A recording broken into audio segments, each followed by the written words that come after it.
یائہی عطاۃ المتمردین المعترف بربوبیتہ سائر الخلق اجمعین والصلاۃ والسلام والتحیۃ والاکرام علی اشرف النبیین وخاتم المرسلین سیدنا و مولانا ابی القاسم محمد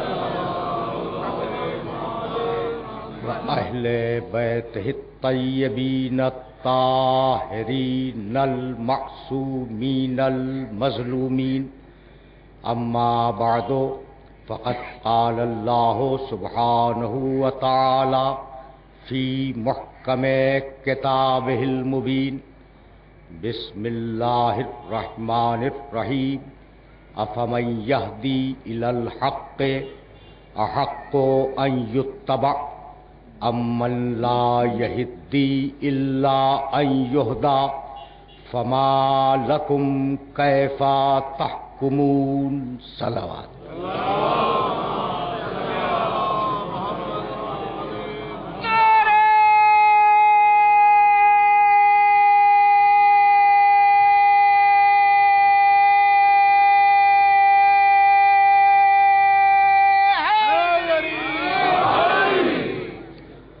عزیزان محترم، یہ سلسلہ گفتگو 2 گھنٹوں پر مشتمل تھا اور ہماری یہ گفتگو اس کے آخری گھنٹے سے متعلق ہے۔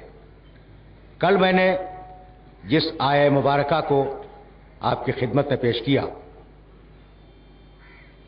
اس آیہ مبارکہ کا ترجمہ یہ ہے کہ افمن یہدی الی الحق احق ان یتبع، وہ جو حق کی ہدایت کر رہا ہے اس کا حق یہ ہے کہ پیروی اس کی جائے۔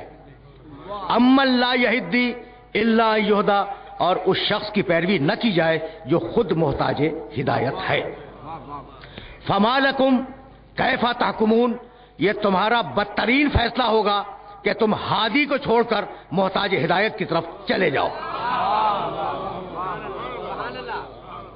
اب ظاہر ہے کہ چونکہ مسلسل ہے گفتگو کل سے، تو میں چاہوں گا کہ میرے نوجوان دوست اور میرے محترم سننے والے اس بات کو اپنے ذہن میں محفوظ رکھیں۔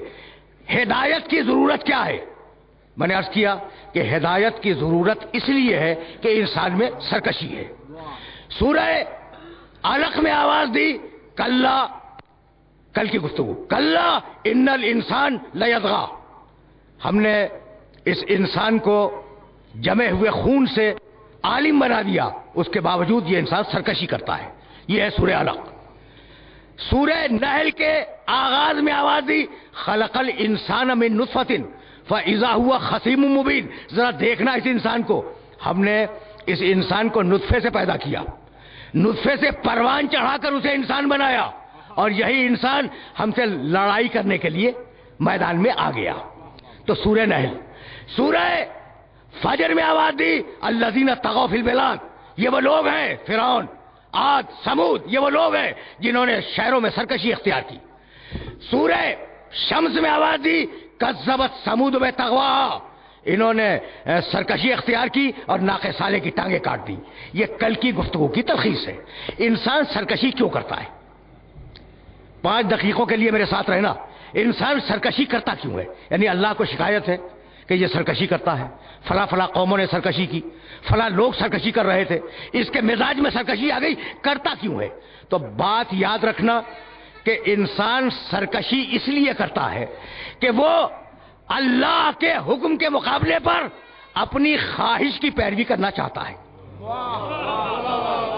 ذرا رک کے سننا کہ میں کہنا کیا چاہ رہا ہوں۔ اللہ کا مطالبہ اطاعت، اور انسان کی مرضی میں سب کچھ کروں گا، اطاعت نہیں کروں گا۔ تو خواہش کا نام جانتے ہو عربی میں کیا ہے؟ ہوا۔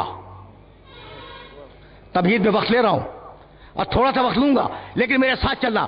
خواہش کو کیا کہتے ہیں عربی میں؟ ہوا۔ بولتے ہیں نا کہ ہوا و ہوس کا شکار نہ بن جاؤ۔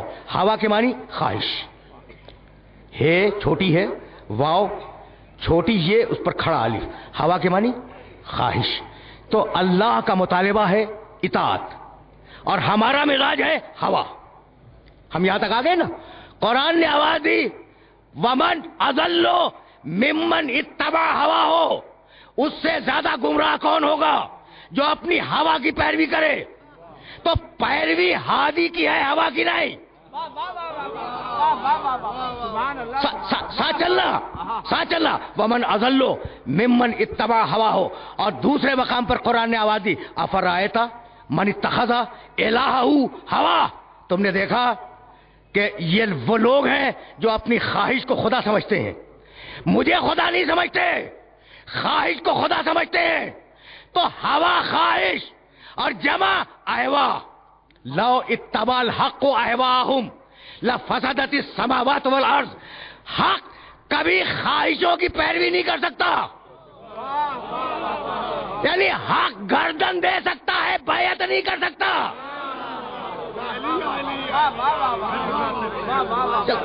چلتے رہو میرے ساتھ، اس لیے کہ بڑے نازک مرحلے پہ میں تمہیں لے آیا. تو ہوا خواہش نفس. قرآن کا ایک لفظ ہے نا جسے میں واضح کرنا چاہ رہا ہوں، ہوا خواہش نفس. اس کی جمع کیا ہے؟ اہوا، خواہشیں. ہم یہاں تک تو آ گئے نا. اچھا، سورہ جاسیہ میں آواز دی، 45واں سورہ قرآن کا، اور اس سورہ کی 18ویں آیت ثم جعلناک علی شریعۃ من الامر فاتبعها ولا تتبع اهواء الذین لا یعلمون. حبیب، ہم نے شریعت دی ہے امر کی. یہ شریعت امر ہے. حبیب بتا دے پوری دنیا کو کہ اس شریعت کی پیروی کرنی ہے اور لوگوں کی خواہشوں کی پیروی نہیں کرنی. تو اگر یہاں تک آ گئے تو میرے جملے کو یاد رکھنا کہ ایک طرف اکیلا خدا ہے، دوسری طرف اقتدار کا خدا، سرمایہ کا خدا، حسن کا خدا، بہار کا خدا، خواہشوں کا خدا. کتنے سارے خدا ہیں. تو جب تک ان سارے خداؤں کی نفی نہ کرو اس وقت تک توحید کامل نہیں ہوگی.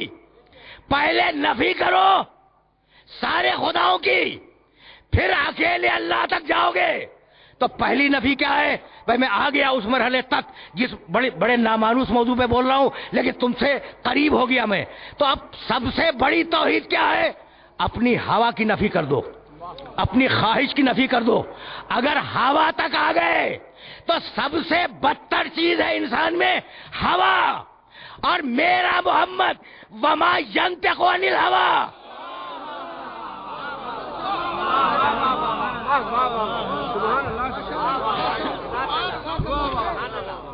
بھائی تم نے دیکھا وما ینطق عن الہوی. خواہش پر کام کرنا تو بہت دور کی بات، یہ تو بولتا بھی نہیں ہے خواہش سے. ایسا لگتا ہے کہ اللہ نے اپنے علم کو جب لفظوں میں ڈھالا تو قرآن بنایا، اور جب اعضاء و جوارح میں ڈھالا تو محمد بنایا. سننا بھائی، سننا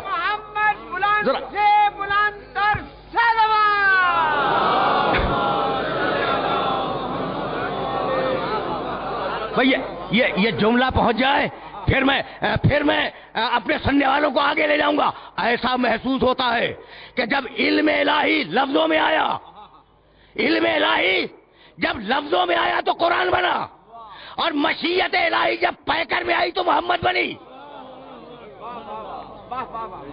بھائی رکے رہنا، اس لیے کہ یہاں اپنے سارے سننے والوں کو روکنا چاہ رہا ہوں میں. یہ جملہ پھر سننا.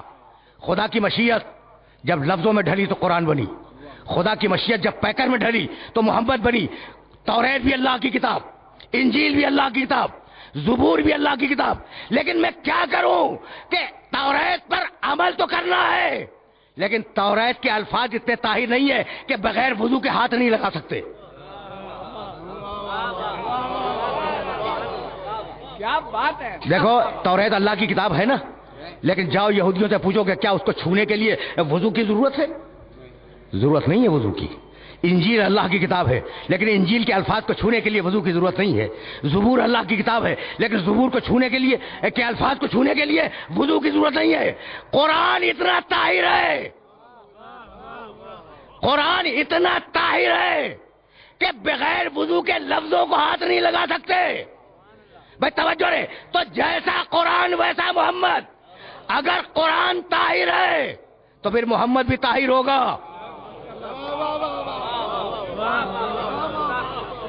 یہ میسج پہنچ رہا ہے؟ میں بہت تیزی کے ساتھ جا رہا ہوں اس لیے کہ مجھے کنکلوڈ کرنا ہے اپنی بات کو. اگر قرآن طاہر ہے تو محمد بھی طاہر ہوگا. کیا بھول گئے؟ انہو لقرآن کریم فی کتاب مکنون لا یمسہ الا المطہرون. سورہ واقعہ. یہ اتنا طاہر قرآن ہے کہ اسے طہارت والا چھو سکتا ہے، نجس چھو نہیں سکتا. تو قرآن وہ جو طہارت والا، اسے نجس چھو نہیں سکتا. اور میرے نبی کے لیے آواز دی، بسم اللہ الرحمن الرحیم، طٰہٰ. آئے طیب و طاہر. تو اللہ کی نگاہ میں جیسا طاہر قرآن ویسا طاہر محمد. تو اب میری سمجھ میں آج تک نہ آیا کہ اللہ تو محمد کو طاہر کہے، ملا کی نگاہ میں محمد نجس بن جائے. یعنی عجیب مرحلہ فکر ہے، جس مرحلہ فکر پر اپنے سننے والوں کو لے کے آ گیا. تو اگر الفاظ قرآن طاہر ہے تو جسم محمد طاہر، اور اگر جسم محمد طاہر ہے تو پیغام محمد طاہر. یہاں تک میرے ساتھ آ گئے؟ اب اگر آ گئے ہو تو میرے اس جملے کو اپنے ذہن کے اندر محفوظ رکھنا. جہاں جہاں پروردگار نے اپنے انبیاء و مرسلین کا تذکرہ کیا، وہاں ضمناً یا براہ راست طہارت کا ضرور تذکرہ کیا. اب میں اپنے موضوع سے متصل ہو گیا اور یہاں چاہوں گا، دیکھو بڑے نامانوس موضوع کو انٹروڈیوس کرا رہا ہوں. میں چاہوں گا کہ میرے سننے والے میرے ساتھ ساتھ چلے. دیکھو یہ جو ہدایت ہے نا، جس کی ضرورت میں بات کر رہا تھا، ہدایت کی دو قسمیں ہیں. ایک وہ ہدایت ہے جو پوری مخلوق کو ہو رہی ہے. سورج اپنے مخصوص محور پر حرکت کر رہا ہے اور آگے جا رہا ہے. ستارے اپنے مخصوص محور پہ چل رہے ہیں. پانی بلندی سے نشیب کی طرف بہ رہا ہے.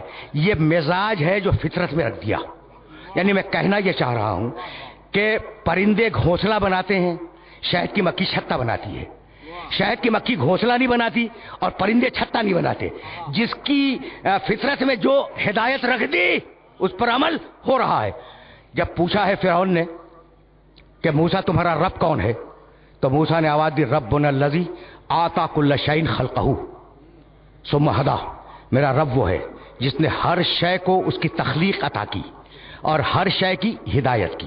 تو ہدایت ہر شے کی ہے، کسی ایک شے کی نہیں، ہر شے کی ہدایت ہے. یہی بات سورہ اعلیٰ میں کہی، بسم اللہ الرحمن الرحیم، سبح اسم ربک الاعلی الذی خلق فسوی والذی قدر فہدی. ہر شے کو خلق کیا، اس کی مقدار معین کی اور ہر شے کی ہدایت کی. تو پوری کائنات میں ہدایت ہر شے کی ہے. سورج کی، چاند کی، زمین کی، آسمان کی، سمندر کی، درختوں کی، ہر ایک کی ہدایت ہے. لیکن چونکہ ان کے پاس عقل نہیں ہے، ان پر نبی نہیں بھیجے گئے. اور جہاں نبوت آئی، بھائی توجہ رہے، وہاں پہلے سے طے ہے کہ عقل ہے. اب آواز دی، اما یاتینکم، انسانی ہدایت، اما یاتینکم منی ہدی فمن تبع ہدایا فلا خوف علیہم ولا هم یحزنون. اے آدم کے بیٹو، میں نے طے کیا ہے کہ میری طرف سے تمہاری طرف ہدایتیں جاتی رہیں گی. ہادی جاتے رہیں گے نہیں، ہدایتیں جاتی رہیں گی. یعنی ہر نبی اپنی ذات میں مجسمہ ہدایت ہے. ہے نا بڑا نامانوس موضوع، لیکن ابھی تمہیں مانوس کروں گا. ذرا یہ بھائی دیکھو، میری مجبوری جانتے ہو کیا ہے؟ میں نے بہت پہلے، اب تو 30-32 سال ہو گئے نا مل سے پڑھتے ہوئے، تو میں نے اسی وقت اس بات کو نوٹ کیا کہ کتاب خدا کافی ہے، اللہ کی کتاب کافی ہے. تو بھائی جب اللہ کی کتاب کافی ہے تو دلیلیں بھی تو اللہ ہی کی کتاب سے سنو نا. دلیلیں بھی اللہ ہی کی کتاب سے سنو. تو اب وہ مرحلہ فکر آ گیا جس مرحلہ فکر کے لیے تمہیں میں نے اس تمہید کی زحمت دی تھی. ربنا الذی آتا کل شیء خلقہ، اللہ نے خلق کیا، اللہ نے صورت دی، اللہ نے مقدار معین کی. نہیں، اللہ نے نہیں، پڑھا لکھا مجمع ہے، رب نے. رب نے. اللہ میں اور رب میں فرق کیا ہے؟ اللہ جو عبادت مانگے، رب جو نعمت دے.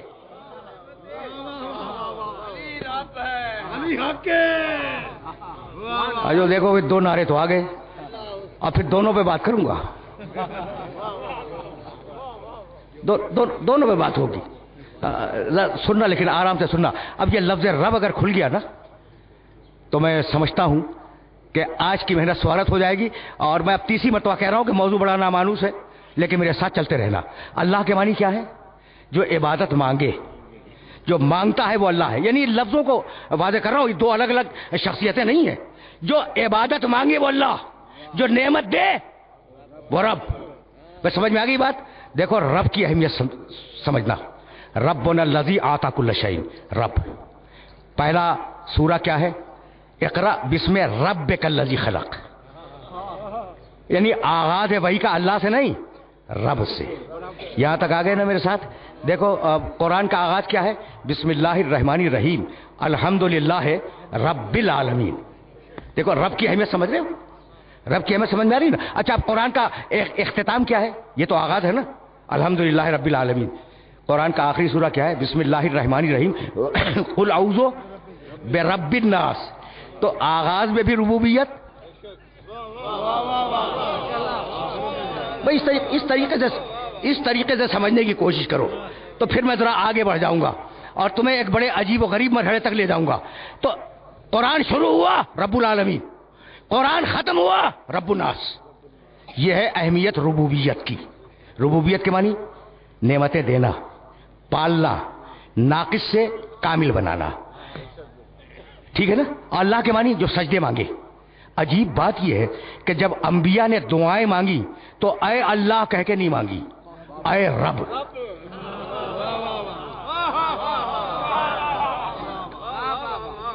یہ نوجوان مجھے گھور رہے ہیں کہ میں کہنا کیا چاہ رہا ہوں. میں جو کہنا چاہ رہا ہوں وہ میں نہیں چاہ رہا ہوں, قرآن چاہ رہا ہے. اب ذرا ایک سیکوینس میں سننا. آدم نے دعا مانگی, نوح نے مانگی, ابراہیم نے مانگی, سب نے مانگی, اے اللہ نہیں, اے رب. آدم کہنے لگے ربنا ظلمنا انفسنا وَإِن لَّمْ تَرْحَمْنَا وَتَغْفِرْ لَنَا لَنَكُونَنَّ مِنَ الْخَاسِرِينَ. ربنا, اے میرے رب غلطی تو ہو گئی.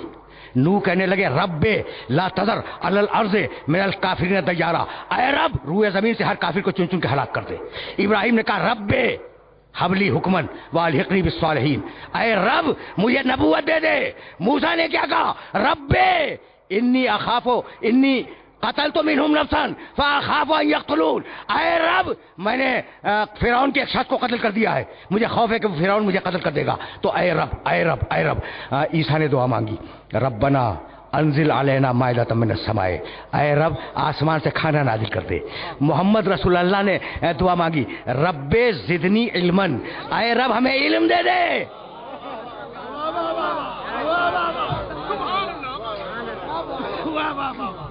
بھائی یہاں تک میرے ساتھ آ گئے, بہت آرام سے آئے ہو نا. رب ادخلنی مدخل صدق واخرجنی مخرج صدق. رب اے اللہ نہیں.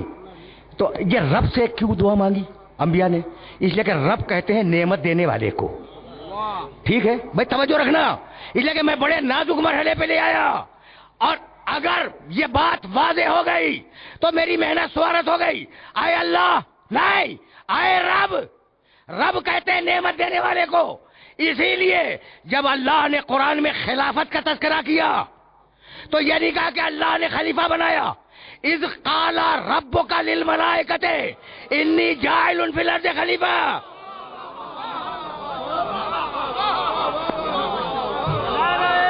سمجھ رہے ہو بھائی؟ ایسے سنو بھائی, یہ میسج پہنچ رہا ہے.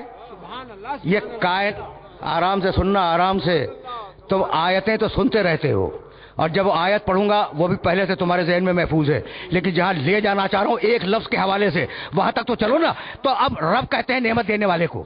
پہلی خلافت کائنات کی آدم کی. توجہ رہے, کائنات کی پہلی خلافت آدم کی. اذ قال ربک للملائکۃ انی جاعل فی الارض خلیفہ. پہلی خلافت دی تھی رب نے, اور آخری خلافت علی کی. دے تو کون دے؟ یا ایھا الرسول بلغ ما انزل الیک من ربک.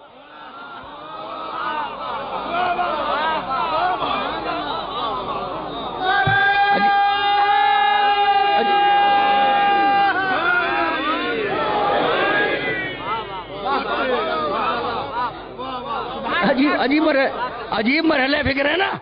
پہلی خلافت